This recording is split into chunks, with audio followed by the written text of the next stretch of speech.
Okay, great. So as I was saying, my name is Carrie Ann Peart, Special Advisor for Health, Human Services, and Education Portfolio for the county. And today I am joined by Dr. Tricia Bent-Goodley, who will be facilitating today's session on mental health and domestic violence.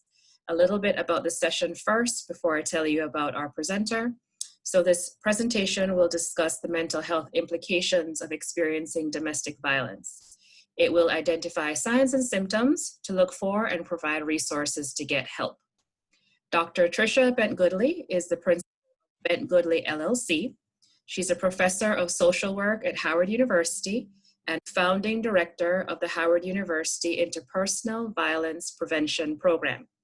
Dr. Bent-Goodley is the chair of the Prince George's County Domestic Violence Fatality Review Team and is a national expert that lectures, trains, and consults on issues of domestic violence, sexual assault, and human trafficking.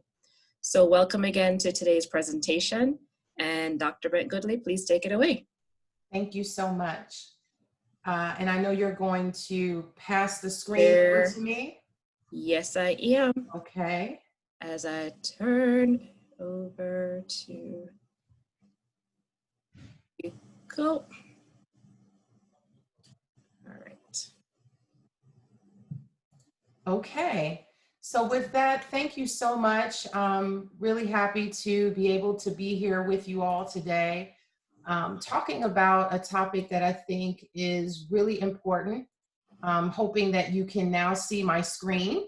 Yes, we can. Fantastic. Okay, so I just want to thank the Prince George's County Health and Human Services Department, and I want to also thank the Department of Family Services for making this webinar happen. It's such an important topic. It's such a critical time, and I just want to thank our county administration and county offices for taking leadership around these topics at this critical time. So thanks to all of you working from behind the scenes in HHS and DFS to make these conversations happen in our community.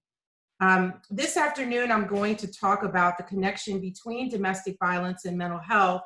I want to also share some signs for you all to look for and also identify what you can do, as well as talk to you about county resources that are available now, but also that will be available to you all beyond where we are in terms of the COVID-19 pandemic.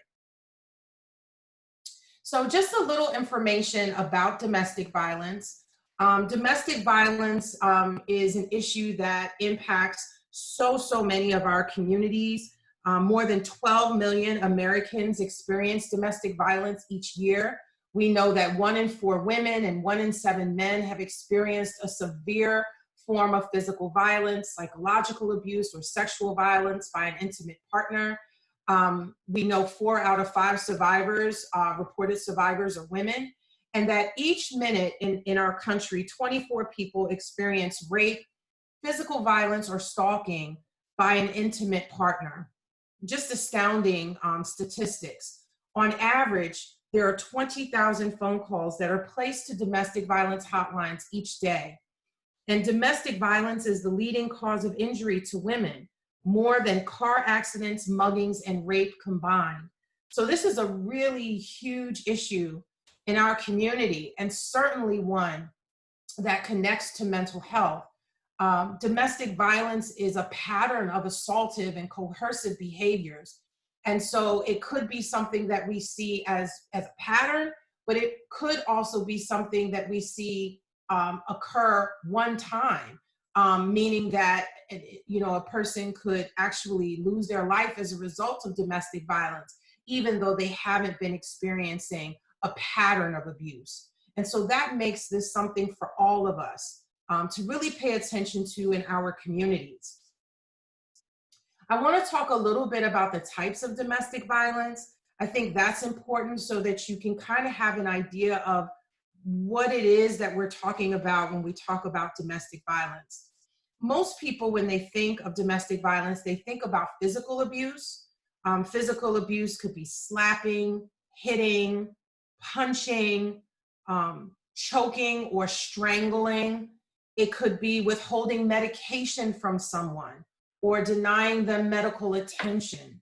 So there's different ways that a person could experience physical violence.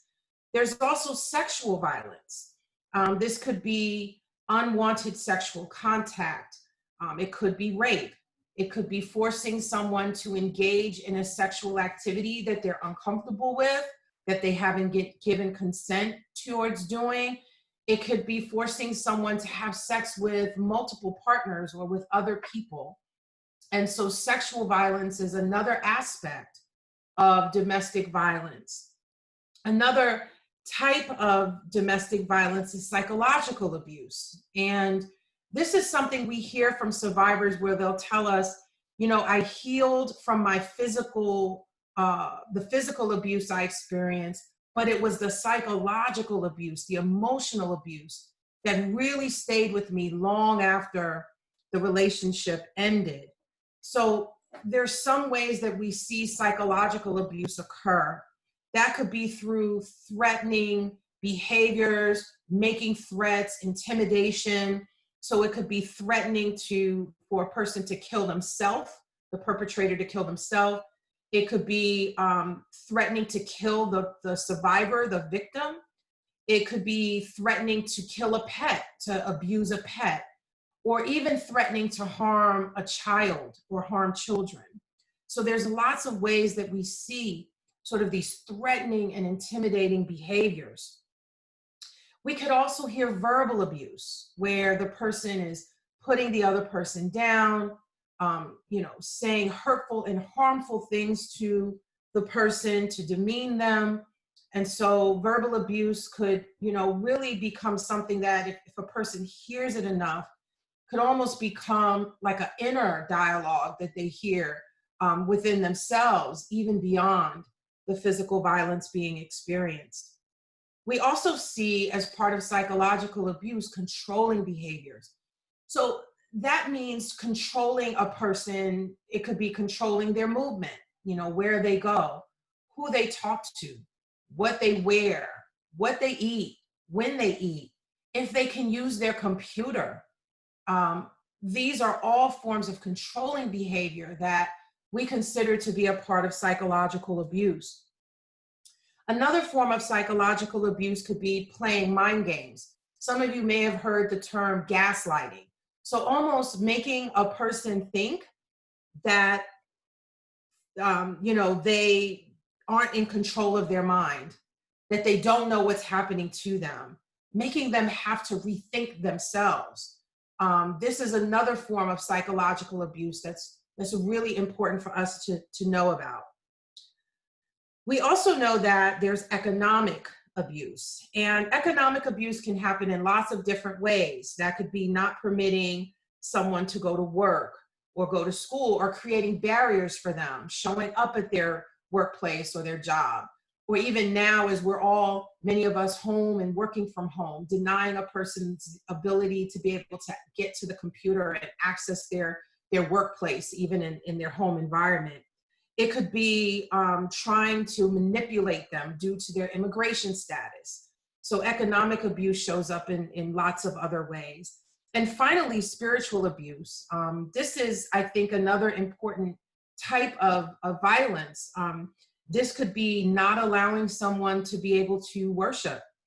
It could be destroying their religious possessions, or even trying to call into question their faith and their ability of their higher spiritual being able to help them when they're in this violent relationship. So all of these types of domestic violence, I think, are really important for us to have an understanding of, because if we see it and we know what it looks like and we name it, we have a greater opportunity to address it. It's through our awareness of these types of abuse and how they show up for people that we have a better ability to respond to it. And I think especially during this time, during the COVID-19 pandemic, things like isolation become even more pronounced because folks don't necessarily have the ability to be able to leave their homes in the same way. So that becomes even more pronounced at this time. We don't often talk about the connection to the mental health, not as often as I think that we should. And so I'm really happy that during this time, during Mental Health Awareness Month, that we're taking a particular moment to talk through the connection. So just want to talk a little bit about mental health. What is it? So that we have an idea of what this is, and then I'll talk about how we see domestic violence and mental health connect. So we know that mental health is a state of well-being in which every individual realizes his or her own potential, where they can cope with the normal stressors of life, where they can work productively and fruitfully, and able to make a contribution to the community. So I like to think that we are all on a mental health continuum in various places over the course of our lives. I think the coronavirus pandemic shows us that even more, right? That our mental health matters. We all have or are in a state of mental health and a state of mental well-being.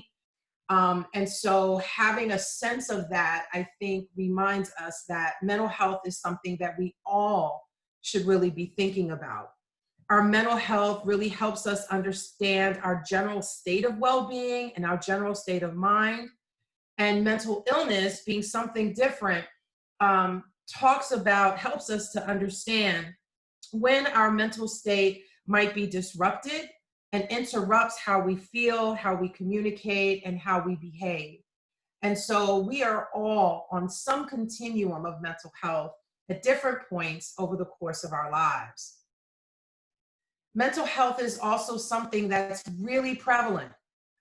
We know that 57 million people experience mental health issues during the course of a year, that half of Americans will have a diagnosable mental health condition during the course of their lifetime. And we know for half of those folks that they've experienced some form of trauma, which is something that connects back to this issue of domestic violence in some of those cases.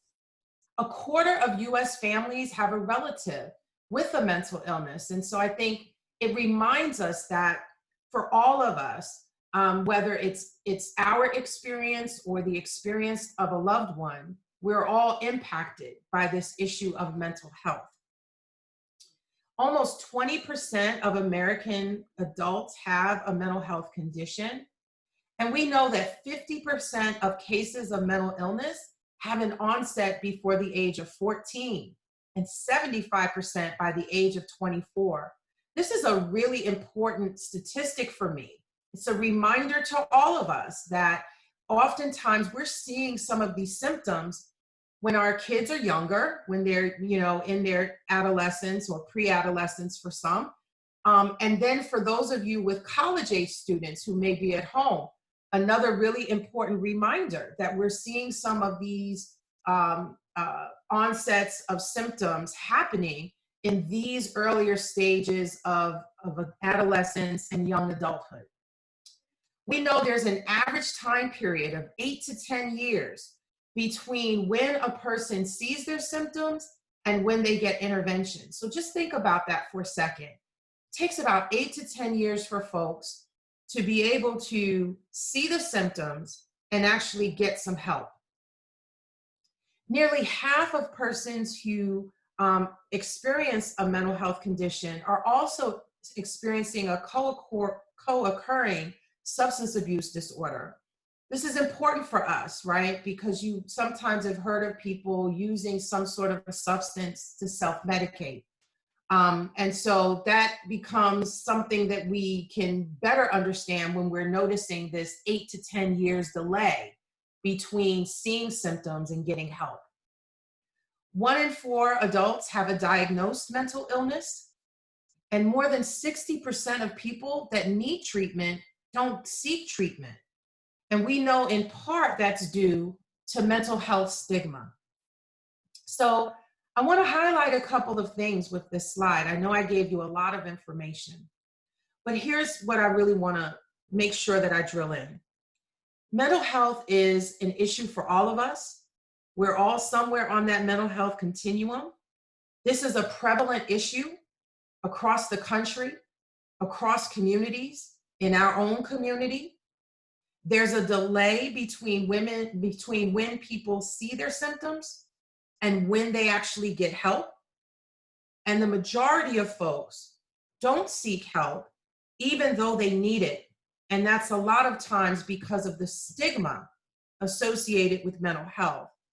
I think about folks who say this, and some of you may have heard this, when a person is experiencing a mental health issue, you'll hear people say, ain't nothing wrong with that boy, ain't nothing wrong with that person, they're all right. And so sometimes we are not conscious how we contribute to the stigma because of how we've grown up in thinking about mental health. So I hope that these statistics remind us that this is something all of us are negotiating at one point or another over the course of our lives. So some important reminders as we talk through this connection between domestic violence and mental health. One is that domestic violence is not caused by mental illness. This is really, really important. I find that when things happen in the world, people tend to blame mental illness. And this is not about mental illness. I'll give you some statistics on that in a moment. Domestic violence is not caused by stress, not even COVID-19, right? So I hear people say, well, you know, maybe people are more stressed and that's why we might be seeing domestic violence happen at different levels. Absolutely not. Domestic violence is not caused by someone feeling extra stress. Domestic violence is not caused by alcohol or drug use. So I'm really careful in language. There are connections that we see, but domestic violence is not caused by these issues. Domestic violence is a conscious decision that a person makes to perpetrate violence against another person.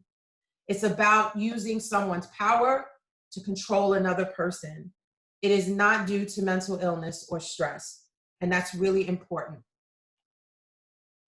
So I'm going to talk a little bit now about this connection that we see between domestic violence and mental health. And I'm going to first talk about what we see among survivors. I'll talk a bit about what we see among children who witness domestic violence. And then I'll talk a little bit about the connection we see with domestic violence, mental health, and persons who perpetrate abuse.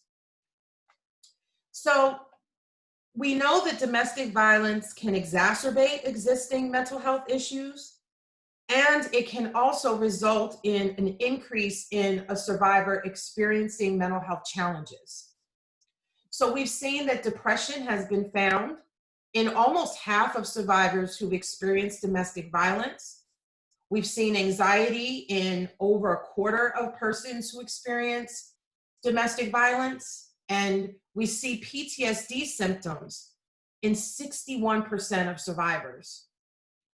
Domestic violence survivors compared to, for women who are survivors, compared to women that do not experience domestic violence, we see DV survivors are 2.5 times more likely to experience depression, 3.5 times more likely to experience anxiety, and 7 times more likely to experience PTSD. And so we know that the experience itself is traumatizing. We also see connections between domestic violence and eating disorders, OCD, schizophrenia, bipolar disorder. So we know there are these connections that we're continuing to learn more about and continuing to conduct research around. We know that 40% of domestic violence survivors have considered committing suicide. And we also know that these experiences are linked to chronic disease, chronic ailments, and poor health-related outcomes and conditions. So we know there's a connection between mental health, domestic violence, and physical health. One study actually found that 75% of survivors had experienced a brain injury associated with domestic violence, and that 40 to 50% had actually lost consciousness during a domestic violence incident. So here I want to highlight that strangulation in particular not only has physical impacts, but there are also mental health impacts associated with strangulation. And so it's another reason why we have to be really conscious of how domestic violence shows up in relation to mental health for survivors. So we also know that children and adolescents that witness domestic violence experience mental health challenges. And I think it's important to know this statistic that we see, you'll see varied numbers. It's usually between 3.3 to 10 million children report that they've witnessed domestic violence each year. I know that's a big difference in number. This is something that we continue to study and try to build understanding around. A lot of times people think children don't know what's going on. They'll say, I've been really careful so my children are not impacted. They don't see what's happening. I always remind folks, children see a whole lot more than what they may say or what they may, share. And so it's important for us to know that even if we think our children may not be seeing things or may not be impacted, they are in fact impacted, and it shows up oftentimes in what we see in their mental and emotional health. So some things that we might see: anxiety and worry. We might see sleeplessness, the inability to sleep, but sometimes we might see young people who are excessively sleeping, really tired. Nightmares and bedwetting. This is another symptom or sign to look for. Having difficulty concentrating is another piece that we see. So a lot of times, we may see that with our teachers. They might be the ones who are seeing that difficulty in being able to concentrate. Increased aggression. This is another behavior that we might see, but we could also see withdrawal. So for some, particularly adolescents, we might see an increase in aggression, and then we might see a withdrawal from friends or a change in friend groups, a withdrawal from activities that they may have done or like to have done in the past. Chronic illness is something else we might see or hear. So you might hear a child talk about having headaches or stomach aches. We might see substance abuse, where a child might be engaging in using substances. And then we may see emotional difficulties, just general emotional difficulties in being able to deal with the daily rigor of life. And so these are some signs that we might see to indicate that something might be going on, or there may be some impacts in terms of the mental health of a child or adolescent who's witnessing domestic violence. I want to also talk about this connection between domestic violence and mental health for persons that perpetrate abuse. There's a lot of different research on this topic, and so I decided to just really try to provide you with some of the signs that we might see in a person that perpetrates abuse.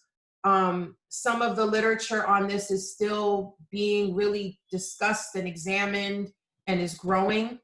And so I think it's important for us to, if we're aware of the signs that we might see that indicate that someone is perpetrating abuse, or if you see these signs within yourself, within your own relationships, I always say minimally, these behaviors are unhealthy, and they also could be a sign of perpetrating abuse. Our research has been fairly consistent in telling us that 10% of persons that are abusive have a diagnosable mental health condition. So we do see that there are persons who perpetrate abuse that do have a diagnosable mental health condition. However, the vast majority do not. And that could be because they have not received a diagnosis, because they haven't sought help for their mental health issues.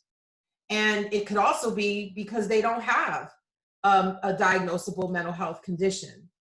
So that leads us back to the idea that being abusive is a decision and a conscious choice that a person is making. So these are signs we can look for, both within ourselves and within the person that we are in a relationship with, or a person who is new to us that we're considering being in a relationship with. So controlling behaviors. This is something that's really important to pay attention to. And I've talked a little bit already about some of the ways that you might see that in a domestic violence relationship. Using abusive language. Heard many people say different things to me about this over the years. You know, they'll say to me, well, maybe that's just language that people use to talk to each other, and it may not be considered abusive. So I'm not placing value or judgment. But I think the piece to think through on this is, if somebody is using language to you that you're uncomfortable with, that you don't feel good about, that's hurtful or harmful to you, that doesn't mean you well, that isn't building you up, then that's probably language that is abusive, right? And that is important to pay attention to. Another is isolation, you know, isolating themselves or isolating that victim, right? So if a person is engaging in sort of these isolation tactics, right, that's something to pay attention to. Again, at minimum, it's unhealthy, but could be very much a sign of domestic violence. Someone with really rigid gender roles, you know, who doesn't have the ability to, within themselves, have that flexibility in thinking and thought. Again, that's something else that might be a signal or a sign. Then someone who has really unpredictable behaviors. So you almost feel like you're walking on eggshells with this person. You don't know what might set them off, what might be an issue, when it might be an issue. And so you find that you're doing everything you can to try to not, quote unquote, set the person off. Recognizing, to be honest, that, again, the person who perpetrates abuse determines when they're going to be abusive and how, not that survivor. So when you're dealing with that unpredictable behavior, we want to really pay attention to that as another sign. And then excessive jealousy. And people say all kinds of things to me about this.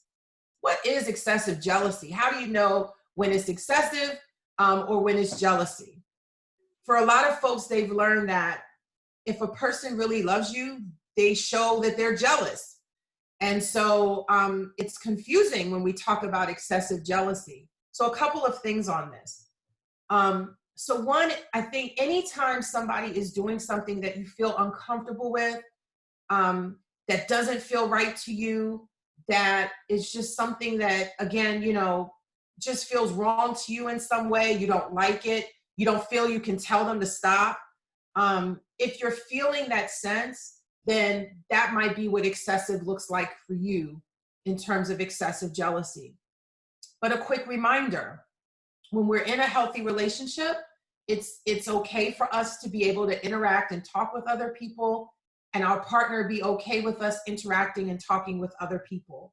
And so if we're finding that the person is just jealous of our relationships, jealous of our position, jealous if we're talking to a person of the same sex or a different sex, those are all things we want to pay really close attention to, because it could be a signal, again, that maybe this is unhealthy, or it could be a signal that domestic violence is taking place.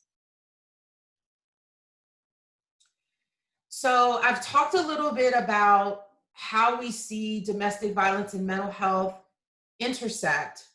I want to now just kind of talk about signs and symptoms for you all to look for. I'll talk a little bit about what you can do, and then we'll talk through some resources, and I'll try to address any questions you have after that. So some signs or symptoms that I want you to pay attention to. These are often signs and symptoms that we see related to our mental health that give us some indication that something needs to be addressed. So one, it could be trouble sleeping. And that could be either sleeping too much or not being able to get enough rest. Racing thoughts and trouble concentrating. So sometimes I hear folks who will tell me, my mind is just going a mile a minute and I just can't stop all the thoughts from moving. That's something that we want to pay attention to. Excessively worrying, having fear, or feeling anxious. And so, we all have, especially now when we think about COVID-19, folks have their own worries and fears. And it's really when we begin to fixate on that and just not have the ability to turn our attention from that. That might be something that's really important for us to then seek some help around and ask some questions around when we can't quite turn that worry, that fear, that anxious feeling off. Changes in our eating habits, another sign where either we're eating too much or eating too little, or eating and finding ways to get rid of that food in our system. So really just thinking about our eating habits, showing us something else could be going on. Irritability, another really important sign. I hear people sometimes say, I'm just angry. I don't have a reason. There's no particular thing that triggered it. I just feel really irritable. That's something we want to pay close attention to. Having extreme mood changes. Again, this is something that we want to pay attention to as a sign. Long-lasting sadness. Again, we want to pay attention to that. We can have sadness that is associated with grief. And that is, of course, perfectly reasonable. And if we're also experiencing a sadness that we just feel we can't quite get rid of, that we're having a hard time working through, that's impacting how we see the world and ourselves and our ability to get things done, we really want to pay attention to that. Having an inability to cope with daily problems and activities. So think about it again. I mentioned to you that mental health happens on a continuum, right? So sometimes when we're seeing a disruption in our ability to get the things that we need to get done from day to day, things that maybe you used to be able to manage that now you're struggling with a little bit, or activities you used to be able to do that are now becoming a challenge, we want to pay attention to that. Thoughts of self-harm or thoughts of suicide. These are really important signs that we want to pay attention to and we want to reach out and get help for. Using alcohol or drugs. It's another important sign. A lot of times people are not realizing that they're self-medicating. And it's not until we're able to really understand where that issue is coming from that we can begin to address the addiction. Isolation and withdrawal. So as folks begin to withdraw, sometimes that's happening and they're isolating themselves because of their own confusion with what's happening and what they're feeling. And sometimes they become isolated because the people in their lives are struggling with some of these signs and symptoms. They don't know what to make of it.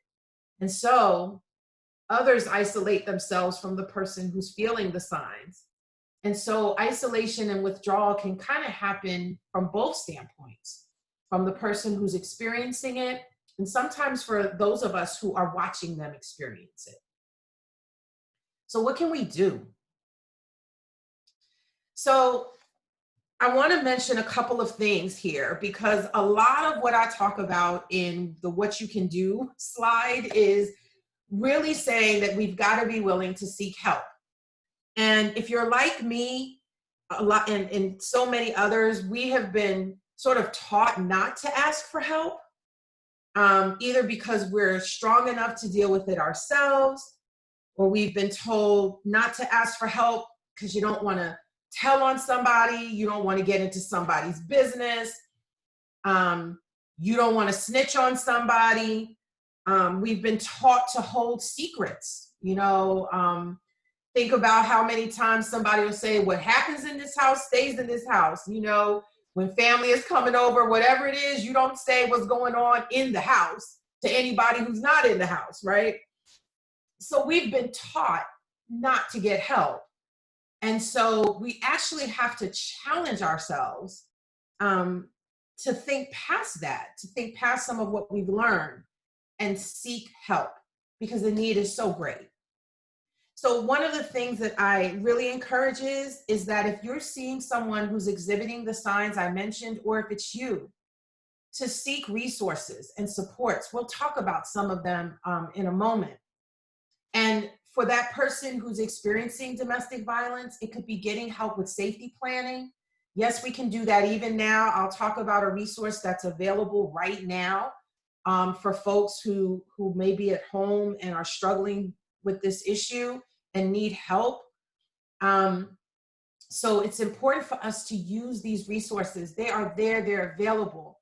And, you know, talking to our friends and family are wonderful things. And then we sometimes need to talk outside of that group to get help from folks who are doing this every day and are knowledgeable about the issue and care and want to be able to point us in the right direction. So making use of the resources that are available to us is one thing we can do. Sharing these resources with someone you care about is something you can do. Encouraging treatment for mental health. So sometimes folks are going through things and they're talking to you about it. You can be a great friend and a great family member and say, you know what, I am here to listen. I want to help. And I think it would be good for you to talk to somebody who's really trained to do this. And let me say this to you. If you don't feel good about the person that you find, there are many other mental health clinicians that are out there. So it's sort of like sometimes when you're looking for a church. Sometimes you have to go to a different church or a different faith-based community to find what fits for you. It's the same thing with your mental health clinician. If you find someone and it doesn't feel right, then look to find someone else where it does feel right and that fit can be made so that you're getting treatment and support for whatever your mental health condition might be.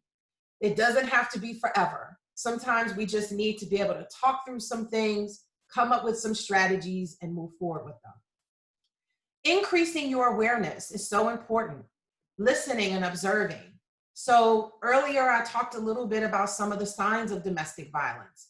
So now having that awareness helps you to maybe begin to see this might be unhealthy, or this might be domestic violence, or even with mental health.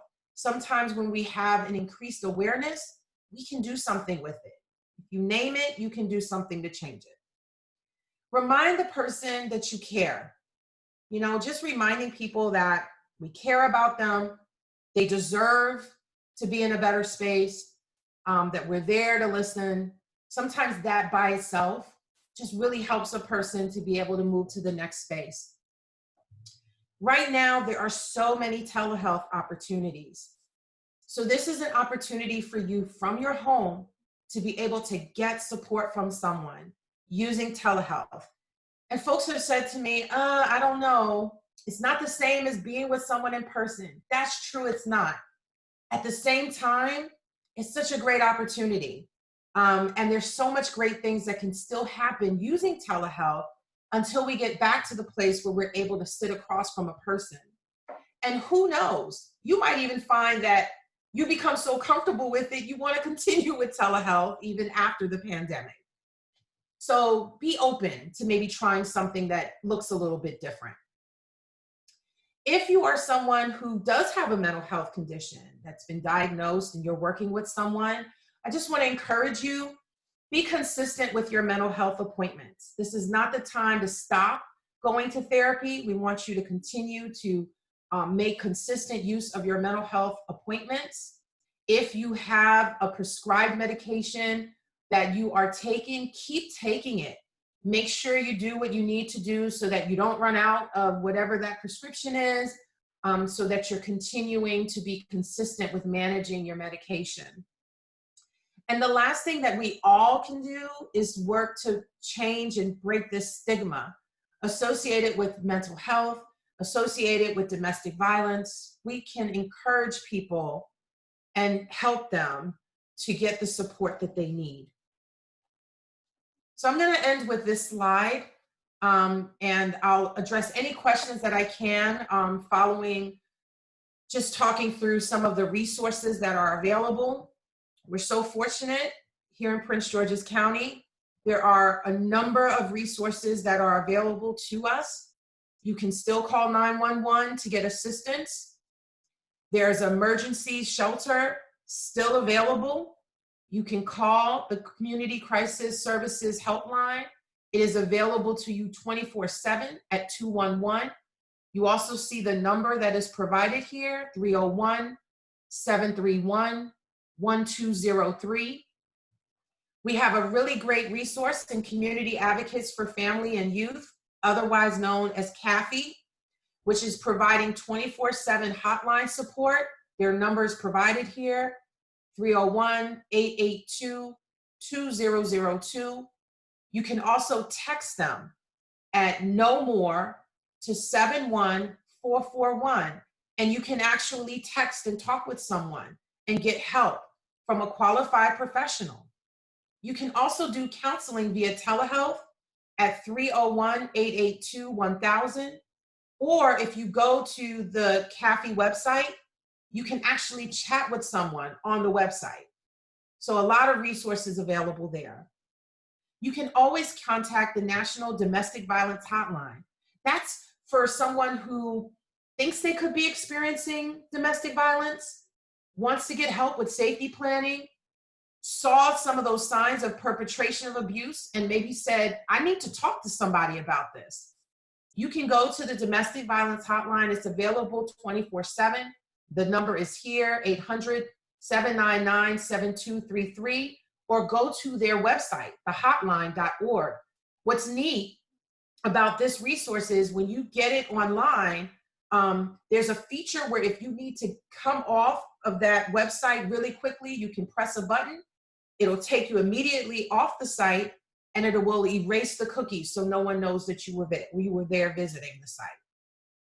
You can also reach out to our Family Justice Center here in Prince George's County that has intake specialists available during business hours. Again, the numbers provided, 301-780-8008.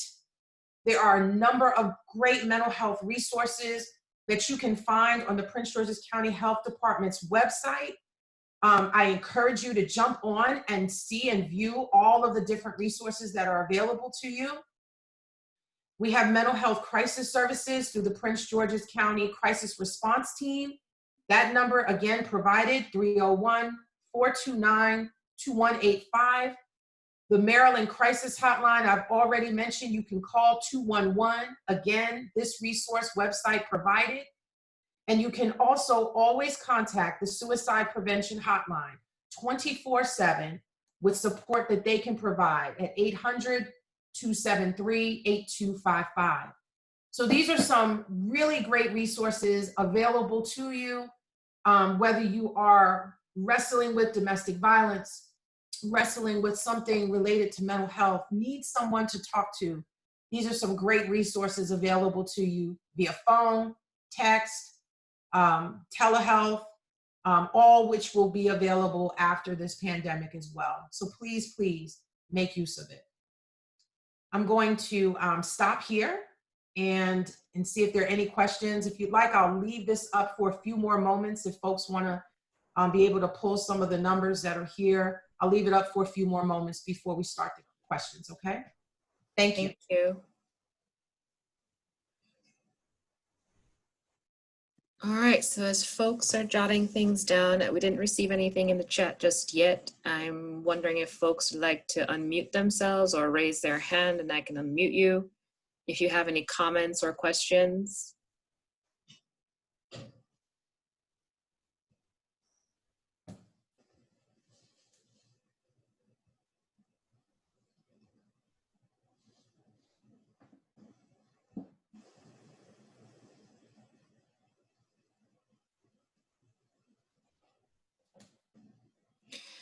All right, I'll ask a question, Dr. Bent-Goodley. So I facilitate the youth mental health first aid workshops for a lot of our youth advocates here in the region. And I know one of the sections that's always puzzling, and we had it here too, was the signs and symptoms section. Mm-hmm. Those signs and symptoms are signs and symptoms of many things, Mm-hmm. not just the domestic violence, or not just in the case of youth mental health, suicidal ideation or eating disorders or things of that nature. So are there questions that we as maybe friends and family, seeing those kinds of signs and symptoms in other friends or family members, that we could use to discern whether or not it is a domestic violence related issue or something else? So first of all, I'm also a mental health first aider. So yay Hey. for us and anyone else on the call who is as well. But I think that part of what we do is create a space where people feel like they can talk with us. So I don't know if there's any one question that we can ask, Right. as much as it's asking the question, just being available and just kind of asking, like, is there something that might be going on that Mm-hmm. might be triggering some of the signs that you're seeing? Right. Is there anything in particular that's happening, anything that's different, or anything that's just wearing on you? And so I think sometimes just the mere acknowledgement of what you're seeing Mm-hmm. opens up an opportunity for a person to say, yeah, this is something that I might be experiencing. Right. Right. And then the second question that I have, because I'm not seeing anybody putting hands up or unmuting themselves to ask something, but the second question that I have is addressing the perpetrator. Mm-hmm. Sometimes we're a little bit more sensitive to those who are victims because they show generally emotional signs of distress, or they may have physical signs of abuse. But for people who are perpetrating, have you in your career, working in this segment of your career, found that there were verbal cues that perpetrators use to not necessarily out themselves as a domestic violence perpetrator, but things that people may say to you, like, this person may actually be hurting somebody and I need to be a little bit more vigilant? Have you recognized anything that could potentially help us as advocates in this space? So not necessarily a specific set of verbal cues, but Okay. more so those behaviors that I outlined. So if you hear somebody who is talking about controlling the behavior of someone else, or if you hear somebody, I always say to people, sometimes excessive jealousy shows up as stalking. Yep. Right? Where you might see somebody tracking someone on their social media, tracking folks via their text messaging, so it could be some of the stalking behavior that makes us go, wait a minute, I see, like, this might feel like you're being excessively jealous. And actually the behavior or the things that we're seeing are stalking behaviors. So in other words, I think a lot of times it's the behaviors that we're seeing. And so being able to kind of say or name those behaviors, or when you're listening to someone, if they're talking to you and they're saying things to you like, yeah, this person told me to stop calling them, but I'm gonna call them anyway. Or they told me to stop texting them, but I'm gonna text them anyway because they don't know what they want, things like that. Those might be some things that a person says that make you go, wait a minute, something is not right here. And the other thing that I'll say to you is something I've heard a lot is when a person talks about being abusive to prior people they've been in a relationship with. So I find that a person might say to someone, well, I did have this situation in my previous relationship because the person didn't care about me, didn't understand me, didn't love me. And so you love me, you're there for me, you care for me. And so I won't need to do that with you. Yep, that's a red flag for me.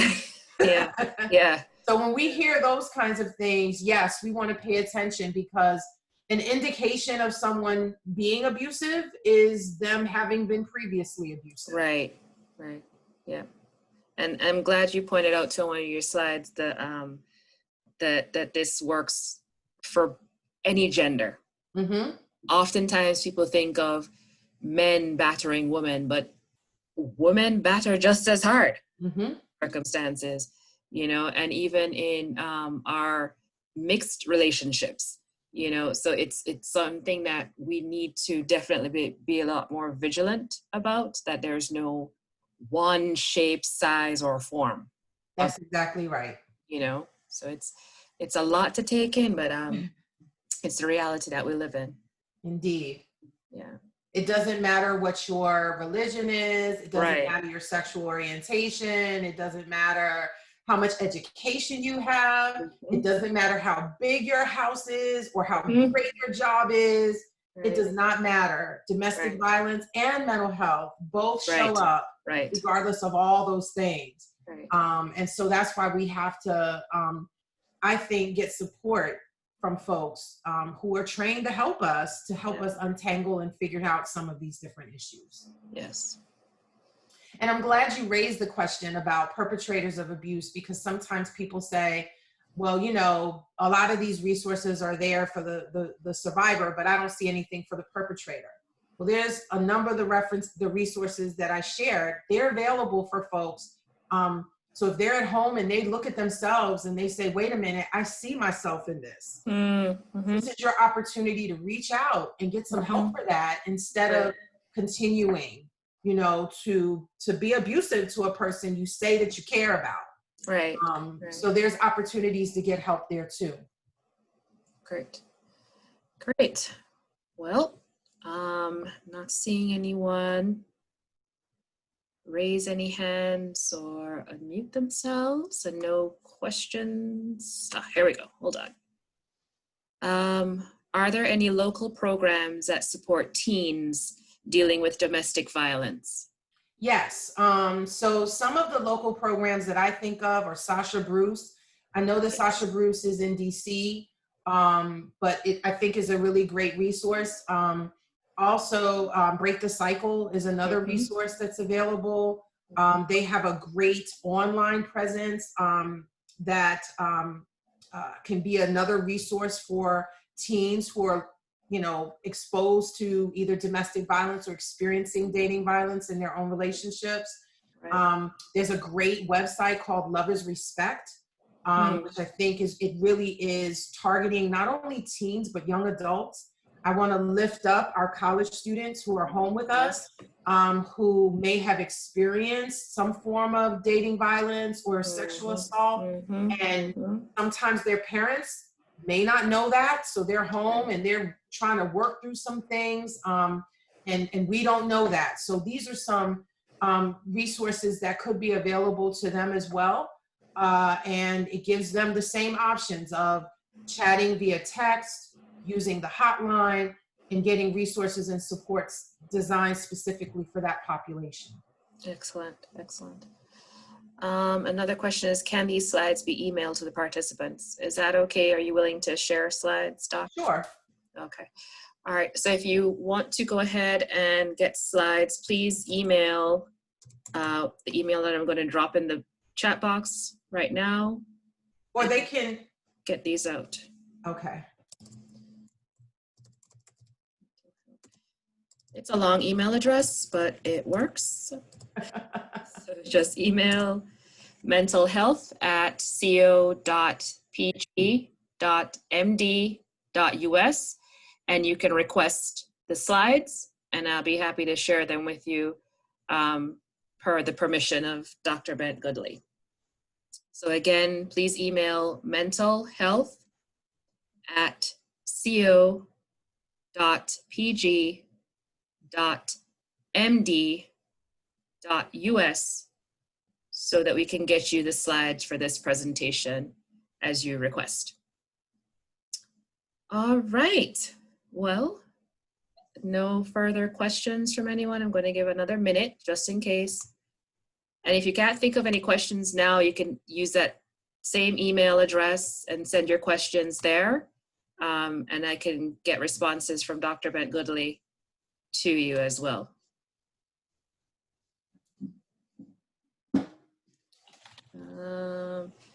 Thank you presentation. Thank you so much for the webinar. Have a good, okay. All right. Thank you everybody for joining. It was a pleasure to have you, Doctor. I'm so glad we met. Thank you so much for your time. Thanks. Be safe, everyone. Be well. Sure. Thank you. Somebody posted about CEUs for this session. Sorry, Christine. No, we're not, but I can find out if the county exec office can set something up. Please just email again to ask that question at the mental health website, mental health email address, and we can see if there's something we can set up for that. All right. Okay. Okay. I think I've answered everything. All right, gang. Well, everybody have a wonderful rest of your day and stay safe. Thank you again for joining us. See you in the next series session next Thursday. Bye.